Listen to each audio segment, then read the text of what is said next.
पहले जरा एक खबर आपको बताते चले, और खबर इसलिए बड़ी अहम है क्योंकि हम बड़े फैसले तो करते हैं, चाहे असेंबली के अंदर करें या असेंबली के बाद करें, लेकिन उसकी अमल दरामद कितनी होती है ये जानना बहुत ज़्यादा ज़रूरी है। और गुज़श्ता दिनों हमने सीएजी की रिपोर्ट के जरिए से बड़ी चीज़ों का खुलासा आपके सामने रखा था। वो दरअसल हमारा खुलासा नहीं था, वो बात सीएजी ने रखी थी और हमने सिर्फ उसको अल्फाज का जामा पहनाकर आपके सामने रख दिया था। लेकिन अब जो बात हम आपके सामने करने जा रहे हैं उससे सवाल माजी की हुकूमत पर भी है और मौजूदा निज़ाम पर भी है, क्योंकि मुझे याद है कि माजी की हुकूमतों के अंदर बहुत ज़्यादा तकरीर इस बात की हुई थी कि अब तालीम के शोबे में एक नई रूह फूंकी जाएगी, और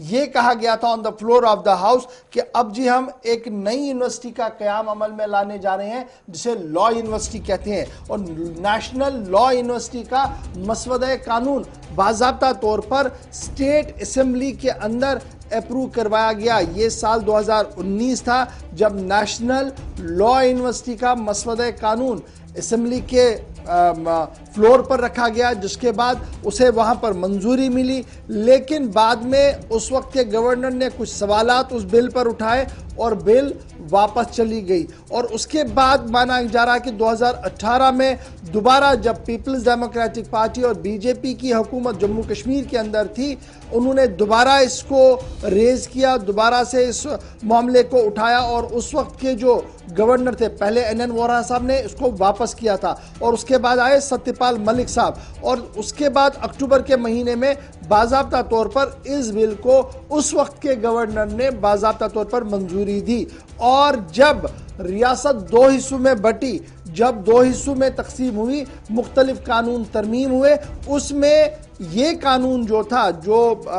मसवदा कानून बापत national law university Jammu Kashmir के लिए बनाया गया था, इसे कंटिन्यू करने की बात कही गई और कहा गया कि ये जनाब होना चाहिए था। बाइफर्केशन की बात भी मैं कह रहा हूँ, लेकिन इसमें एक अमेंडमेंट कर दी गई। चीफ मिनिस्टर का जो इसमें चांसलर या वाइस चांसलर का ओहदा था उसको हटाकर ये कह दिया गया कि जो चीफ जस्टिस ऑफ इंडिया, जो चीफ जस्टिस होंगे हाई कोर्ट के, उन्हें ये काम सौंपा जाएगा और वही इसके प्रो चांसलर या चांसलर की हैसियत से रह सकते। और मिनिस्ट्री ऑफ होम अफेयर्स ने चीफ मिनिस्टर का वर्ड हटाकर चीफ जस्टिस लगा दिया, और सेक्शन 8 जो एक्ट का था उसमें यह कह दिया कि chief justice will be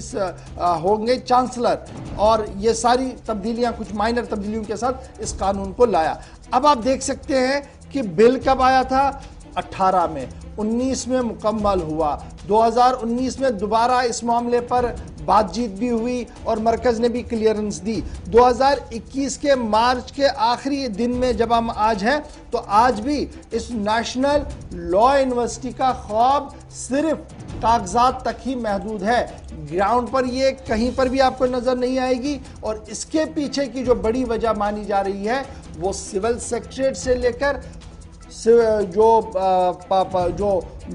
law knowing लोग हैं उनका ये मानना कि सिविल सेक्रेटरीट से लेकर इसका पूरा मामला जो चला वो सिर्फ पावर कॉरिडोर तक चला, और पावर कॉरिडोर के अंदर ही ये फाइल जो है अभी दबी हुई है। और यही वजह है कि नेशनल लॉ यूनिवर्सिटी आज तक नहीं बनी।